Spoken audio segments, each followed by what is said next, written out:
వ్యర్థాల నుంచి విలువ ఆధారిత ఉత్పత్తులను తయారు చేసే విధానాన్ని తిరుపతి నగరపాలక సంస్థ, తిరుపతిలోని శ్రీ వెంకటేశ్వర విశ్వవిద్యాలయం నిర్వహించిన ట్రయల్ రన్ విజయవంతమైంది. ఇందులో సుమారు 12 రోజుల పాటు నిర్వహించిన ఈ ట్రయల్ రన్లో అనేక ఉత్పత్తులు బయటికి రావడంతో పాటు వాటిని పరీక్షించి మేలైన ఉత్పత్తులుగా దీన్ని నిర్ధారించారు. ఇందుకు సంబంధించి మనతో పాటు మాట్లాడడానికి నగరపాలక సంస్థ ఆర్ఓ రవి గారు ఉన్నారు. ఆయన పూర్తి వివరాలు కనుక్కునే ప్రయత్నం చేద్దాం. సార్ నమస్కారం. నమస్కారం అండి. సార్, అసలు ఈ ప్రాజెక్ట్ ఏంది, దీనివల్ల ఎలాంటి ఉపయోగాలు ఉంటాయి సార్?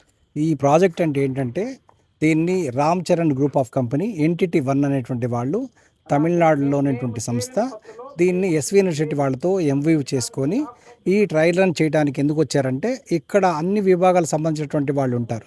ఎన్విరాన్మెంట్ ఇంజనీర్ ఉంటాడు, సివిల్ ఇంజనీర్ ఉంటాడు, కెమికల్ ఇంజనీర్ ఉంటాడు. అదేవిధంగా మన వైస్ ఛాన్సలర్ గారు, రిజిస్ట్రారు, రెక్టరు, వీళ్ళందరూ కూడా టెక్నికల్గా క్వాలిఫైడ్ వాళ్ళు ఉంటారు. కాబట్టి వీళ్ళతో ఎంవీవ్ చేసుకొని ఆ వచ్చేటువంటి అవుట్పుట్ ప్రోడక్ట్స్ ఏంటి అంటే, ఇప్పుడు ఉన్నటువంటి మేజర్ మనకి ఛాలెంజ్ ఏంటంటే, వేస్ట్ అనేటువంటిది వెరీ ప్రాబ్లమేటిక్. మనం దీన్ని అన్ఫార్చునేట్లీ కొంతమంది సెగ్రిగేట్ చేయకుండా, వాళ్ళు యొక్క పనిని మనం ప్రాపర్గా వాళ్ళు చేయకుండా, ఇదే అదర్ కంట్రీస్లో తీసుకుంటే తడి చెత్త సపరేట్గా ఇస్తారు, పొడి చెత్త సపరేట్గా ఇస్తారు, అందులో ప్లాస్టిక్ సపరేట్గా ఇస్తారు, హజార్డ్ వేస్ట్ సపరేట్గా ఇస్తారు, వాళ్ళు వాడే లేడీస్ వాడేటువంటి ప్యాడ్స్ సపరేట్గా ఇస్తారు, గ్లాస్ వేస్ట్ సపరేట్గా ఇస్తారు, మెడికల్ వేస్ట్ సపరేట్గా ఇస్తారు. అట్లీస్ట్ మనం వేస్ట్ని 5 భాగాలుగా విడగొడితే తప్ప వాటిని మనము రీయూజ్ చేసుకోలేం. అన్ఫార్చునేట్లీ మనము చాలా వరకు మనం మిక్స్డ్ వేస్టే మనకు తీసుకొచ్చి ఇస్తున్నారు. కాబట్టి ఈ మిక్స్డ్ వేస్టే మనకు చేయడానికి అవకాశం లేదు. కాబట్టి ఈ టెక్నాలజీ ద్వారా, ప్లాస్మా పైరాలసిస్ టెక్నాలజీ అనేటువంటి టెక్నాలజీ ద్వారా మనము ఈ వేస్ట్ని లిక్విడ్ కింద కన్వర్ట్ చేయడానికి అవకాశం ఉంటుంది. ఏదైతే ప్లాస్టిక్ ఉందో అది లిక్విడ్ మ్యానర్ కింద ఉంటుంది. రా మెటీరియల్ కింద మనం మార్చినా లిక్విడ్ కింద మారిపోతుంది. అదేవిధంగా రబ్బర్ మారిపోతుంది. అదేవిధంగా ఫుడ్ వేస్ట్ ఏమవుతుంది, లిక్విడ్ కోల్ కింద కన్వర్ట్ అయిపోతుంది. ఇట్లా మన దగ్గర వచ్చేటువంటి వేస్ట్ మొత్తాన్ని కూడా ఇది కన్వర్ట్ చేసి లిక్విడ్ మ్యానర్లో మార్చేస్తుంది. ఏదైతే రా మెటీరియల్ మిగిలిపోతుందో, రా మెటీరియల్ మిగిలిపోయినటువంటిది ఏంటంటే కార్బన్ కింద మిగిలిపోతుంది. దాన్ని మనం ప్యూరిఫై చేసుకొని కార్బన్ కింద బ్యాటరీస్ కింద వాడుకోవడానికి, దాన్ని వాడడానికి అవకాశం ఉంటుంది. ఇప్పుడు సపోజ్ మనకి టైర్ వేసామనుకోండి, టైర్ ముక్కల్లో ఐరన్ కూడా ఉంటుంది.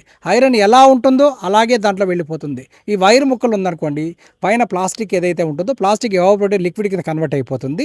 అందులో ఉండే హెవీ మెటల్స్ అన్ని కిందికి వచ్చేస్తాయి. ఎగ్జాంపుల్కి మనం ట్యాబ్లెట్ తీసుకున్నాం అనుకోండి, ట్యాబ్లెట్లో పైన అల్యూమినియం ఉంటుంది, కింద ఏమో ప్లాస్టిక్ ఉంటుంది. ఈ ప్లాస్టిక్ కూడా కన్వర్ట్ అయిపోయి లిక్విడ్ కింద కన్వర్ట్ అయిపోతుంది. లిక్విడ్ని మనం ఏ రకంగా యూస్ చేసుకోవచ్చు, ప్లాస్టిక్ కింద యూస్ చేసుకోవచ్చు, లేదు బయోఫ్యూల్ కింద యూస్ చేసుకోవచ్చు. దీన్ని టెస్ట్ చేయడం కూడా జరిగింది. మనకి వీసీ గారు టెస్ట్ చేయడం జరిగింది. అది బర్నింగ్ కూడా జరిగింది. ఇలా విధంగా చేసుకోవడానికి ఈ టెక్నాలజీని 50 కేజీలు చేయడం జరిగింది. ఈ 10 రోజులు ఫ్లవర్ వేస్ట్ వేసాము, థర్మోకోల్ వేసాము, ప్లాస్టిక్ వేసాము, చికెన్ వేస్ట్ వేసాము, అదేవిధంగా ఫిష్ వేస్ట్ వేయడం జరిగింది. అదేవిధంగా థర్మోకోల్తో పాటు మిక్స్డ్ వేస్ట్ అనమాట, flower waste, food waste, plastic, thermocol, అట్లా ఎవ్రీడే 10 రోజుల పాటు మనము అన్ని రకాల వేస్ట్ అని మనం ప్రాసెసింగ్ చేసి రిపోర్ట్స్ అన్ని పంపించడం జరిగింది. ప్రైమరీ రిపోర్ట్స్ మాత్రమే వచ్చాయి. సెకండరీ రిపోర్ట్ వచ్చిన తర్వాత they are going for scale up. ఏ సిటీలో మనకి ఎంత వేస్ట్ జనరేట్ అవుతుంది, అందులో మనకి వేరు చేసినటువంటి వేస్ట్ ఎంత వస్తుంది, మిక్స్డ్ వేస్ట్ ఎంత వస్తుంది, ఈ మిక్స్డ్ వేస్ట్కి మనము సొల్యూషన్ విధంగా దీన్ని తీసుకొచ్చారు. సార్, అంటే ఈ ప్రాజెక్టు ఎక్కడెక్కడ ఉంది, దీన్ని ఎలా అమలు చేయబోతున్నారు సార్? మొదట చెన్నైలోనే మనము మొదలు పెట్టడం జరిగింది. చెన్నై చేసిన తర్వాత దీన్ని కుప్పంలో పైలట్ చేయడం జరిగింది. 2 days చేయడం జరిగింది. దాని తర్వాత వచ్చిన రిజల్ట్స్ని బేస్ చేసుకొని నారాయణ గారు మనకి ఒక ఆర్డర్ ఇవ్వడం జరిగింది. నారాయణ సారు మంత్రి ఇచ్చిన తర్వాత మనం కుప్పంలో పైలట్ చేసిన తర్వాత నెక్స్ట్ లెవెల్లో చెన్నైలో మనకి ప్రోటోటైప్ చేశారు. దాన్ని తీసుకొచ్చి ఎస్వి ఇన్స్టిట్యూట్లో చేసి ఈ రిజల్ట్స్ అన్ని వచ్చిన తర్వాత స్కేలప్కి వెళ్ళడానికి ముందుకెళ్ళి ఇదే ఫస్ట్ టైం. అంటే ఈ మిషన్ ఎలా పనిచేస్తుంది, దీని ద్వారా ఏమేమి లిక్విడ్స్ వస్తాయి, ఎలాంటి కోల్ వస్తుంది? మన దగ్గర లిక్విడ్ కోల్ అంటే ఏదైతే ఫుడ్ వేస్ట్ వస్తుందో, ఫుడ్ వేస్ట్ని డీకంపోజ్ చేస్తే మనకి 1 టన్ను ఫుడ్ వేస్ట్ని మనం డీకంపోజ్ చేస్తే మనకి వచ్చేటువంటి దాని నుంచి మనకి మీథేన్ జనరేషన్ జరుగుతుంది. 1 టన్ నుంచి 50 కేజీలు మీథేన్ వస్తుంది. అంటే 3 కుటుంబాలకి మనం కుకింగ్ గ్యాస్ ఇవ్వచ్చు. దానితోపాటు లీచెట్ జనరేట్ అవుతుంది. వచ్చినటువంటి లీచెట్ని మనం ఏం చేయొచ్చు అంటే మనం చెట్లకి వాడడానికి ఉపయోగపడుతుంది. ఇది కాకుండా 250 కేజీల మెన్యూర్ జనరేట్ అవుతుంది. ఈ మెన్యూర్ వల్ల మనకి గుడ్ వెజిటబుల్ జనరేట్ అవుతాయి. ఈ రకంగా మనం చేసేదాన్ని మనం చేయలేకపోతున్నాం. కాబట్టి దీన్ని వదిలేసామనుకో నేచర్కి, మనం 1 కేజీ మీథేన్ కన్నా రోడ్డు పైకి వదిలేస్తే, మనం ఎయిర్లో వదిలేస్తే 1 కేజీ మీథేన్ 28 కేజీల కార్బన్ డైఆక్సైడ్కి ఈక్వలెంట్. అంటే 1 టన్ నుంచి 50 కేజీ వదిలేస్తున్నామంటే ఎన్ని టన్నులు మనము వెట్ వేస్ట్ వదిలేస్తే అన్ని కేజీలు కార్బన్ డైఆక్సైడ్ జనరేట్ అవుతుంది. ఇంటూ 28 సార్లుగా కార్బన్ డైఆక్సైడ్ జనరేట్ అవుతుంది. కాబట్టి దాన్ని మనము ఏ గ్యాసెస్ బయటికి వెళ్ళకుండా క్లోజ్డ్ సర్కిల్లో బయటికి వెళ్ళకుండా లిక్విడ్ కోల్ జనరేట్ జరుగుతుంది. అదేవిధంగా వేరే మెటీరియల్స్ ఏవైతే ఉన్నాయో వాటిని కూడా లిక్విడ్ కింద కన్వర్ట్ చేస్తాం. కాబట్టి వాటిని ప్యూరిఫై చేసుకొని బై ప్రోడక్ట్స్ కింద వాల్యూ యాడ్ ప్రోడక్ట్స్ కింద మనం తీసుకొచ్చే అవకాశం ఉంటుంది. అంటే ఇక్కడ ఉత్పత్తులు అయిన ప్రాజెక్టులకు సంబంధించి ఏమేమి వచ్చాయి, ఎలాంటి ఇప్పుడు ప్రైమరీ రిపోర్ట్లో మనకు వచ్చినటువంటిది బయోఫ్యూల్ లాగా రావడం జరిగింది. బయోఫ్యూల్ లాగా ఇప్పుడు ఏదైతే మనం చూపించాం కదా, ఈ ఫ్యూల్ కింద జనరేట్ అయినటువంటిది. ఇదే విధంగా రా మెటీరియల్ కింద కార్బన్ కింద జనరేట్ అయింది.